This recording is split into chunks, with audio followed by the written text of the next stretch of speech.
जी हाँ दोस्तों, हम बात कर रहे हैं आप सबके फेवरेट चिकन के बारे में। अब यूं तो चिकन का मांस पूरे भारत में ही छोटी छोटी दुकानों पर बेचा जाता है, लेकिन दुनिया में बहुत सी जगहों पर इसको तैयार करने के लिए बड़ी बड़ी फैक्ट्रीज भी चलाई जाती है। तो चलिए जानते हैं इन फैक्ट्रीज के अंदर चिकन को किस तरह से तैयार किया जाता है। दोस्तों, फैक्ट्री में इस प्रोसेस की शुरुआत मुर्गियों को एक बड़ी ट्रे में भरकर एक प्लेटफॉर्म पर रखने से होती है। ये ट्रे प्लेटफॉर्म पर आगे बढ़ती जाती हैं, जहां कुछ वर्कर्स मुर्गियों को हैंगर पर लटकाने का काम करते हैं।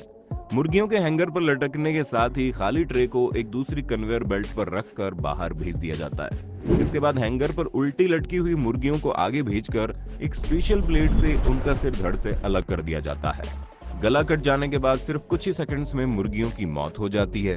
आगे बढ़ने से पहले हम आपको बता दें कि फैक्ट्री की ये मशीन तभी काम करती है जब सभी मुर्गियों का साइज एक समान होता है। इसके बाद इन मरी हुई मुर्गियों को खौलते हुए पानी में डालकर कुछ देर घुमाया जाता है, ताकि इनके ऊपर लगी हुई गंदगी साफ हो जाए और इनके पंख मुलायम हो जाए।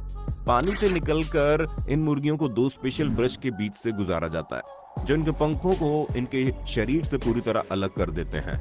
मुर्गियां जब इन ब्रशों के बीच से बाहर निकलती है तो इनके पंख पूरी तरह हट चुके होते हैं। इसके बाद इन्हें एक वॉशर से गुजारा जाता है, जो इनके शरीर पर बाकी चिपके रह गए पंखों को भी हटा देता है। आगे बढ़ते हुए अब ये मुर्गियां उस कटर की तरफ जाती हैं जहां इनकी बची हुई गर्दन को काटा जाता है। गर्दन कट जाने के बाद इन्हें एक दूसरे कटर के पास भेजा जाता है, जो इनके पैरों को काटकर अलग कर देती है। इसके बाद हैंगर पर लटकी हुई इन मुर्गियों को एक दूसरी मशीन से गुजारा जाता है, जो इनकी पूंछ के एक्स्ट्रा हिस्से को काटकर अलग कर देती है। ये कटिंग का काम पूरा हो जाने के बाद इनके अंदर की गंदगी साफ करने का प्रोसेस होता है। इस गंदगी को साफ करने के लिए इनके शरीर के अंदर मेटल रॉड को आर पार किया जाता है। सफाई का काम हो जाने पर मुर्गियों को एक बार फिर खौलते हुए पानी में डाला जाता है, ताकि इनके ऊपर लगे हुए बैक्टीरिया खत्म हो जाएं। इस तरह मुर्गियों का ये मांस पैकिंग करने और बाहर भेजने के लिए तैयार हो जाता है।